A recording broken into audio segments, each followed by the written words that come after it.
വളരെ വ്യക്തമായ ഒരു ഉദ്ദേശത്തോടെയാണ് ഓരോ സൃഷ്ടികളെയും നാഥൻ ഈ ഭൂമിയിലേക്ക് അയച്ചിട്ടുള്ളത്. മനുഷ്യരല്ലാത്ത മറ്റെല്ലാ സൃഷ്ടികളും അവയുടെ ദൗത്യം കൃത്യമായി നിർവഹിക്കുന്നുമുണ്ട്. എന്നാൽ മനുഷ്യർ മാത്രം അശ്രദ്ധരായാണ് ജീവിച്ചു കൊണ്ടിരിക്കുന്നത്. എന്തായിരിക്കാം കാരണം? മൃഗങ്ങളിൽ നിന്നും മനുഷ്യരെ വ്യത്യസ്തരാക്കുന്നത് വിവേകമാണ് എന്നറിയാലോ.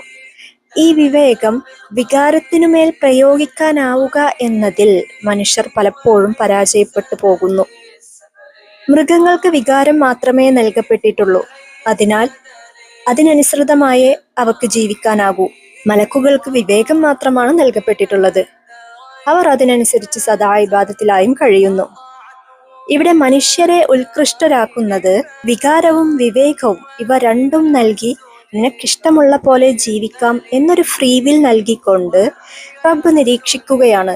എൻ്റെ അടിമ എനിക്ക് വേണ്ടി എത്രത്തോളം സ്വന്തം ഇച്ഛയ്ക്കെതിരായി പ്രയത്നിക്കുന്നുണ്ട് എന്ന്. സ്വന്തത്തോടുള്ള ഈ പ്രയത്നം കൊണ്ടാണ് നാം ഓരോരുത്തരും നമ്മുടെ റബ്ബിനു മുന്നിൽ ഉത്കൃഷ്ടമായ ആ പദവി നേടുന്നത്. അവിടെ നാഥൻ മലക്കുകളോട് അത് എടുത്തു പറഞ്ഞ് അഭിമാനിക്കുമത്രേ, കണ്ടില്ലേ എൻ്റെ അടിമ എൻ്റെ തൃപ്തിക്ക് വേണ്ടി പ്രയത്നിക്കുന്നത് എന്ന്. ഈ ഭൂമിയിലെ മനുഷ്യർക്ക് മുന്നിലല്ല നാം വലുതാകേണ്ടത്. അതിനൊരുപാട് വഴികളുണ്ട്. വളരെ എളുപ്പത്തിൽ ഇവിടെയുള്ളവരുടെ കയ്യടി വാങ്ങാനാകും. എന്നാൽ സദാ ഇബാദത്തിലായി കഴിയുന്ന വാനലോകത്തുള്ള മലക്കുകളുടെ കയ്യടി വാങ്ങാൻ നാം പ്രയത്നിക്കേണ്ടതുണ്ട്.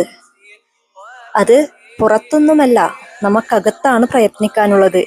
അത് ചിലപ്പോൾ ഒരുപാട് പേർ അഭിനന്ദിക്കുകയോ അറിയുകയോ ചെയ്യാൻ സാധ്യതയില്ല. പക്ഷേ നമ്മുടെ നാഥൻ തൃപ്തിയോടെ അഭിമാനത്തോടെ അത് നോക്കിക്കാണുന്നുണ്ട്. അത് മതിയല്ലോ ഒരു യഥാർത്ഥ അടിമക്ക്.